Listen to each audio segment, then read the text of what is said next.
मुंबईतून एक अत्यंत गंभीर आणि अस्वस्थ करणारी घटना समोर आली आहे. पूर्व उपनगरात एका 16 वर्षाच्या अल्पवयीन मुलाने तक्रार केल्यानंतर पोलिसांनी 19 वर्षाच्या तरुणीविरोधात पोस्को कायद्याअंतर्गत गुन्हा दाखल केला आहे. मुलाच्या तक्रारीनुसार त्याला धमकावत आणि त्याच्या मानसिक दबाव टाकण्यात त्याच्याशी जबरदस्तीनं शारीरिक संबंध ठेवण्यात आले. पोलिसांच्या माहितीनुसार या प्रकरणाची सुरुवात 23 ऑगस्ट 2024 रोजी झाली. आरोपी तरुणीने घरात एकटी असल्याचं सांगून त्या मुलाला बोलवलं. तो तिच्या ओळखीचा असल्यामुळे तेथे गेला. तक्रारीनुसार सुरुवातीला साधं बोलणं सुरू झालं होतं.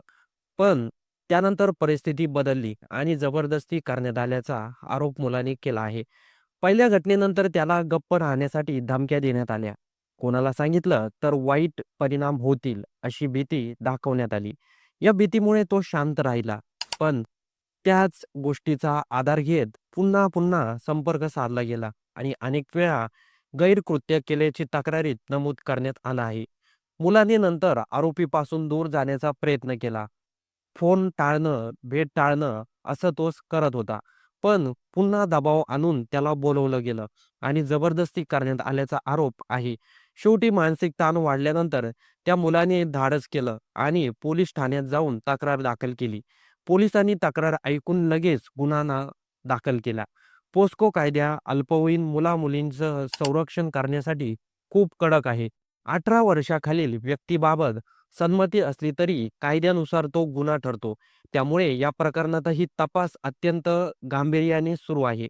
या घटनेमुळे समाजात एक मोठी चर्चा सुरू झाली आहे. कारण अनेकदा मुली पीडित असतात, पण मुलांनाही अशा प्रकारच्या प्रसंगांना सामोरं जावं लागतं. हे वास्तव या प्रकरणातून पुढे येतं. भीती, लाज, लोकं काय म्हणतील हा विचार यामुळे मुलं अनेकदा गप्प राहतात. त्यामुळे तक्रार करणं हीच एक मोठी हिंमत असते. तपास यंत्रणा आता सर्व पुरावे तपासत आहे. कॉल रेकॉर्ड, मेसेज, भेटीगाठी सगळ्या बाबींची चौकशी होणार आहे. दोष सिद्ध झाल्यास कायद्यानुसार कठोर शिक्षा होऊ शकते.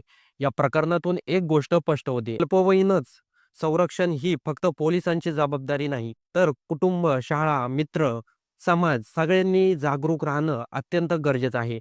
मुलांना काही चुकीचं वाटलं, त्रास होत असेल, तर न घाबरता सांगता आलं पाहिजे. त्यांना विश्वास देणं खूप महत्त्वाचं असतं. या पहिल्या भेटीचा हवाला देत धमकावत आरोपी तरुणीने नंतरही अनेकदा पीडित मुलाला आपल्या जाळ्यात ओढलं. पहिल्या भेटीवरून ब्लॅकमेल करत नंतर अनेक वेळा तिने अल्पवयीन मुलासोबत गैरकृत्य केल्याचं तक्रारीत नमूद केलं आहे. नंतर मुलाने तिला टाळण्याचा प्रयत्न केला. मात्र त्यावेळी तिने सोबत येण्यासाठी दबाव टाकला. शारीरिक संबंध प्रस्थापित केल्याचा आरोप करण्यात आला आहे.